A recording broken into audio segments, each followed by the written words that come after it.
a gente não consegue perceber onde Jesus estava ao certo, mas é fato que ele estava à subida de Jerusalém, mas não em Jerusalém.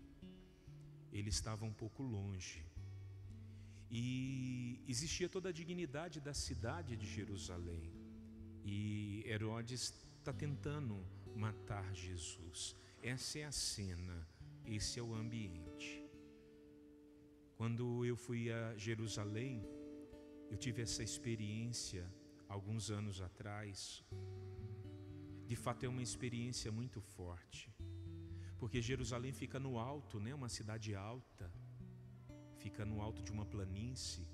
E então quando você sobe de Jericó para Jerusalém, você tem até mesmo aquela experiência da refração, né, do ar, aquele ar rarefeito.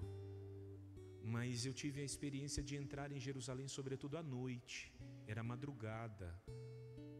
Então você contemplar aquela cidade no anoitecer, né, toda iluminada, sendo iluminada. E aí vem textos como esse: Jerusalém, Jerusalém, tu que matas os profetas, queres matar os enviados de Deus. Eu queria chamar a nossa atenção, quantas vezes a gente não quis Deus na nossa vida. É muito fácil negar Jesus. Às vezes eu não nego nas palavras, mas eu nego com a minha vida. Às vezes eu não nego dizendo que eu renuncio a Jesus Cristo, embora hoje existem pessoas, eu não sei se vocês sabem, né? Mas existem pessoas que começam a viver seitas satânicas até mesmo, que já pediram e solicitaram à igreja que o nome deles fosse retirado dos livros de batismo. É muito comum na Europa a igreja receber nome de pessoas que outrora foram batizadas e pedem para que os nomes dele não constem mais nem nos livros de batismo. Tamanha a renúncia que eles fazem da fé e da pessoa de Jesus. Muito embora não é um livro ou um nome registrado em caneta que vai dizer a marca indelével do batismo, mas a pessoa é capaz de renunciar, abrir mão da fé. E isso é forte. Mas em tempo de hoje, as pessoas vão abrindo mão por muito pouco de Jesus. É como se quisesse carregar Jesus como se fosse um amuleto de um braço, mas vivem as outras coisas, as outras realidades. Vão buscar no paganismo, vão buscar em seitas, vão buscar em realidades, né? E hoje, irmãos, essa missa é transmitida, né? E se eu continuar falando, o canal bloqueia, sabia? E eu posso até, nós podemos ser processados por denunciar tais realidades. Jerusalém, Jerusalém, tu que matas os profetas, tu que não se importa com os profetas. Mas Jesus é tão forte que ele diz: é preciso que eu caminhe hoje e amanhã e depois de amanhã. Ele quer terminar, dar bom termo à sua obra. E é forte quando ele diz: eu vou curar hoje, eu vou curar amanhã, no terceiro dia vai terminar a minha obra. E ele estava falando da ressurreição.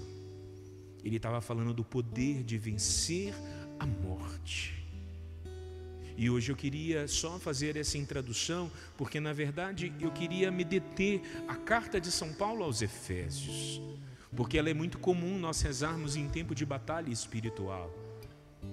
E São Paulo aos Efésios, no capítulo 6, ele já está terminando a sua carta, e eu queria te chamar a atenção para os últimos versículos, porque São Paulo diz assim: embaixador que sou, prisioneiro, acorrentado pelo mistério do Evangelho.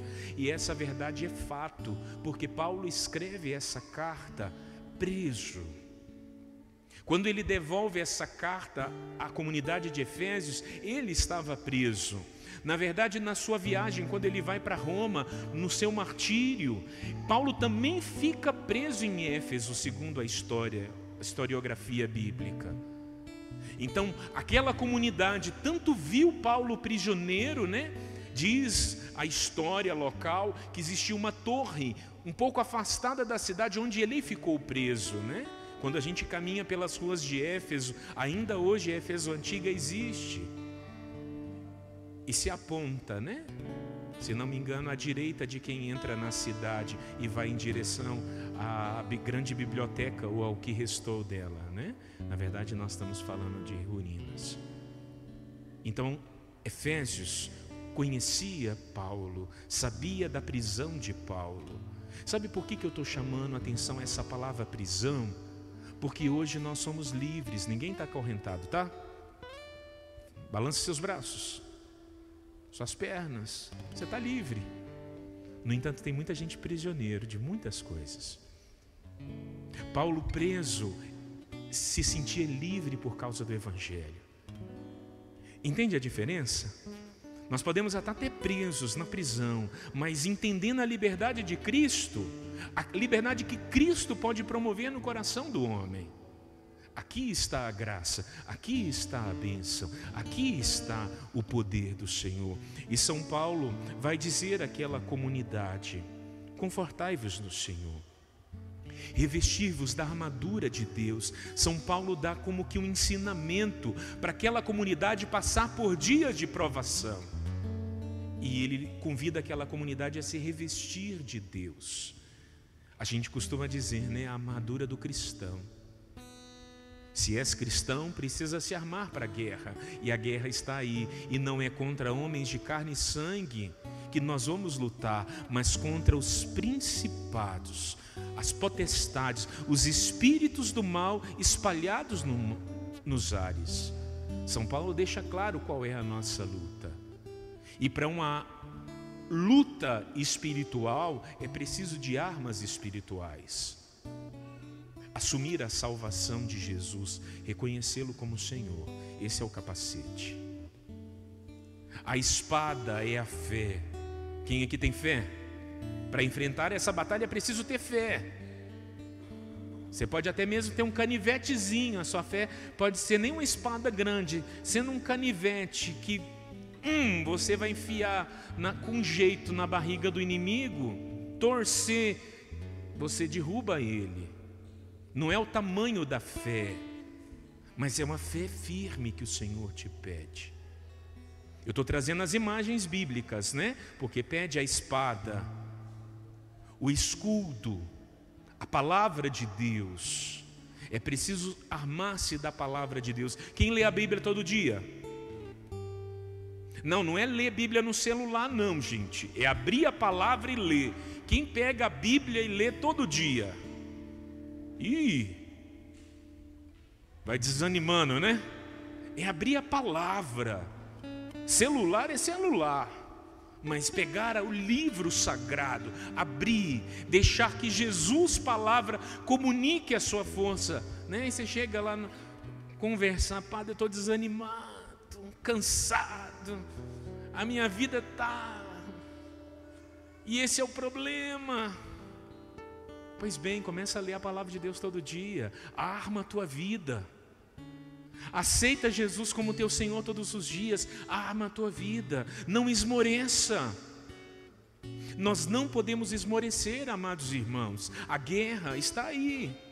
O mundo está em guerra. É ou não é verdade?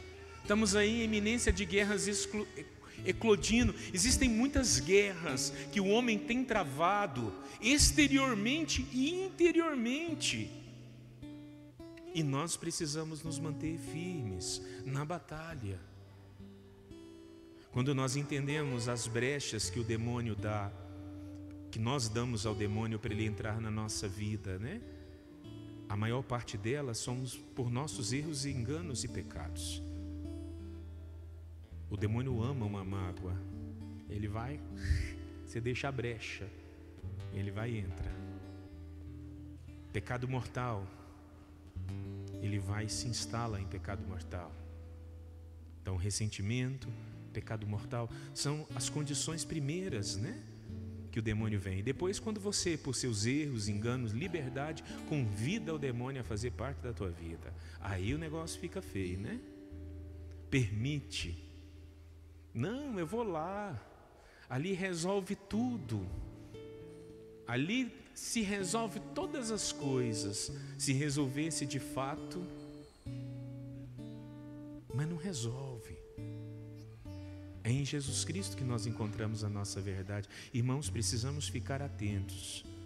Precisamos nos armar verdadeiramente, cingir os rins com a verdade, revestir-nos com a couraça, calçar os pés. Calçar os pés. São as armas que São Paulo vai dando para nós enfrentarmos os inimigos. Hoje mesmo existe essa cultura, né? Nos Estados Unidos, que foi se devagando pelo mundo, né? Festa dos mortos, do Halloween, de evocar as bruxas, né? E tantas coisas. Esses dias escutava um padre, né? Que os pais, deixa meu filho, é tão lindinho, né? Deixa ele festejar. Pois bem, deixa festejar, mas na hora que abrir a porta, não vem bater na porta do padre para pedir que feche a porta que você abriu, permitindo que seus filhos vivessem tais realidades. A gente ou é de Deus, ou não é. Depois vai dizer, meu filho está sonhando, padre, está vendo coisa, não dorme, está inquieto, não sei o quê.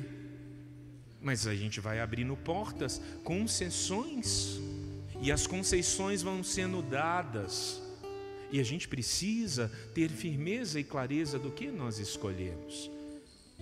E aproveito para dizer, é por isso que aqui na Nova Aliança, no domingo, né, dia de Todos os Santos, nós vamos fazer uma grande festa da santidade para as crianças. Porque a santidade tem o poder de vencer. Porque Cristo já venceu a morte. Ele já venceu Satanás. E nós precisamos tomar posse de quem nós somos. A que povo nós pertencemos? Ao povo da morte ou da vida? Da santidade ou de outras coisas qualquer? Quem nós somos? Entende? São escolhas de vida que nós precisamos fazer. E a você eu pergunto, você precisa caminhar hoje, amanhã, depois de amanhã ainda? Tem muita coisa para fazer, né? A gente olha como para Jesus, né? Todos nós aqui, ninguém está pronto para morrer, tá? Pois bem, temos hoje, amanhã, depois de amanhã. Mas temos hoje, amanhã, depois de amanhã, para quê? Para nos revestirmos de Deus. Para nos revestirmos de Deus. Eu queria nos convidar a orarmos nesse instante. Nós vamos viver 2 momentos de oração. O primeiro deles nós vamos pedir ao Senhor, né? A graça dele nos libertar, de nós renunciarmos, né? Aquilo que desune, aquilo que já vivemos ou fizemos com os nossos erros, enganos e pecados. É bom de vez em quando nós fazermos uma renúncia, né? Passarmos por essa graça. A renúncia é igual lavar roupa. Você lava a roupa suja, mas depois que uma lavadeira esfrega, tira a sujeira, o que faz? Tem que engomar, não é? Tem que colocar um amaciante, passar. Aí nós vamos pedir a graça. Quando eu vim para a comunidade Nova Aliança, eu tinha 18 anos. Eu nunca tinha lavado uma peça de roupa na minha vida. Vou contar essa história para vocês. E aí a minha coordenadora de casa, era meu dia de lavar roupa com outro irmão que também sabia muito menos que eu. Nós éramos 13 homens, então em média a gente lavava umas 40 calça jeans assim. Era coisa de passar o dia inteiro, e aí chegar à noite ainda não dá conta, né? E naquele tempo a gente tinha um tanquinho quebrado de um lado e ele ia, era só o que a gente tinha, né? Hoje em dia as máquinas de lavar são tão boas, né? Nos ajudam tanto. E aí eu tinha pegado as roupas brancas e a nossa coordenadora disse assim: Rafael, para poder ficar claro, branco, você pega essa roupa, enxágua e coloca na água limpa. Então de manhã cedo, eram as 10 da manhã, esfreguei todas as camisas brancas, enxaguei, peguei um balde de água, botei elas lá, água limpa. Quando foi 5 horas da tarde, eu estou lá tirando as camisetas, estendendo. Não, tem que enxaguar de novo, porque tem que tirar o sabão. Eu, que sabão? Você não falou que era para colocar na água limpa? Passou o dia inteiro coarando na água, né? Sabão não tinha, porque ela me disse: coloca na água limpa. O que eu fiz? Eu obedeci e coloquei na água limpa. Mas sem sabão, não limpa. A renúncia é o sabão. A gente vai esfregar, tirar a sujeira. Mas depois é bom quando você enxágua, coara, pá. Aí passa um bom amaciante, né? Fica aquele cheirinho gostoso. Coloca no varal. Quando tira, assim, já dá até vontade de usar, né? Tá limpo, tá pronto. É a graça, é a bênção de Deus. Vamos ficar em pé para nós orarmos?